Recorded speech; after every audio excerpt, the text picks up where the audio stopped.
Vipin C Vijayan തുടരുന്നത്. വിപിൻ, നമ്മൾ പറഞ്ഞു വന്നത് ഈ CBSE മാനേജ്മെന്റ് അസോസിയേഷനോ അതുമായി ബന്ധപ്പെട്ടവർക്ക് ഇക്കാര്യത്തിൽ എന്തെങ്കിലും ചെയ്യാൻ കഴിയുമോ എന്നതാണ്. ചെയ്യാൻ കഴിയില്ല എന്നതല്ലേ ഉത്തരം, വിപിൻ?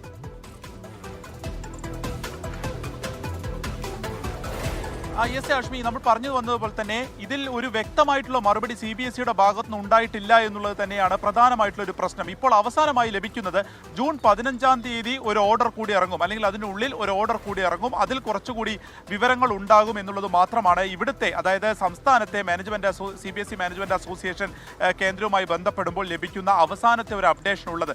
അതിനുള്ളിൽ എങ്ങനെയായിരിക്കുമെന്നോ ഈ വിദ്യാർത്ഥികളൊക്കെ എന്തായിരിക്കുമെന്നോ മറ്റു ഒരു തരത്തിലുള്ള ഒരു കമ്മ്യൂണിക്കേഷനും സംസ്ഥാനത്തെ CBSE സ്കൂളുകൾക്ക് ലഭിച്ചിട്ടില്ല എന്നുള്ളതാണ് ഏറ്റവും പ്രധാനം. ഈ റിവാലുവേഷനുള്ള അത് കൊടുക്കാനുള്ള തീയതി ഒരാഴ്ച കൂടി നീട്ടിയിട്ടുണ്ട്. പക്ഷേ അത് എങ്ങനെയാണ് കൊടുക്കേണ്ടത്, ഈ പോർട്ടൽ എപ്പോൾ അത് റെഡിയാകും, ഒപ്പം അതിൻ്റേതായിട്ടുള്ള ഒരു സാമ്പത്തികമായിട്ടുള്ള കാര്യങ്ങൾ ഇപ്പോൾ നേരത്തെ തന്നെ പറഞ്ഞിരുന്നു. ആ ഫീസ് ഈടാക്കുന്ന കാര്യത്തിൽ ഇതിലൊക്കെ തന്നെ ഇപ്പോഴും പ്രതിസന്ധിയുണ്ട്.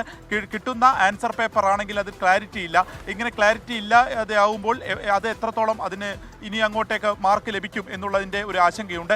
അപ്പോൾ വ്യക്തമായിട്ടുള്ളൊരു കമ്മ്യൂണിക്കേഷൻ ഈ കാര്യത്തിൽ നടക്കുന്നില്ല എന്നുള്ളതാണ് പ്രധാനമായിട്ടുള്ള കാര്യം. CBSE അതിന് മറുപടി പറയുമെന്നുള്ളത് കരുതുന്നു. 15-ാം തീയതിക്കുള്ളൊരു ഓർഡർ ഇറങ്ങും. ഏകദേശം ഒരാഴ്ച കൂടി റിവാലുവേഷന് കൊടുക്കാനുള്ള തീയതി നീട്ടുകയും ചെയ്തിട്ടുണ്ട്. ഇത്രയുമാണ് ഈ വിഷയവുമായി ബന്ധപ്പെട്ട് ഇപ്പോൾ നിൽക്കുന്ന ഒരു അപ്ഡേഷൻ ഉള്ളത്. പക്ഷേ വിദ്യാർത്ഥികളെ സംബന്ധിച്ച് അവർക്ക് നിരവധി റിവാലുവേഷൻ കൊടുക്കാൻ അവർ താല്പര്യം പ്രകടിപ്പിച്ച് നിൽക്കുന്ന ഒരു സമയത്തു കൂടിയാണ് ഇത്ര വ്യക്തത കുറവ് പ്രധാനപ്പെട്ട ഒരു CBSEയുടെ ഭാഗത്തുനിന്ന്, ഒരു പരീക്ഷയുടെ ഭാഗത്തുനിന്ന് ഉണ്ടാകുന്നത്. ആഷ്മി,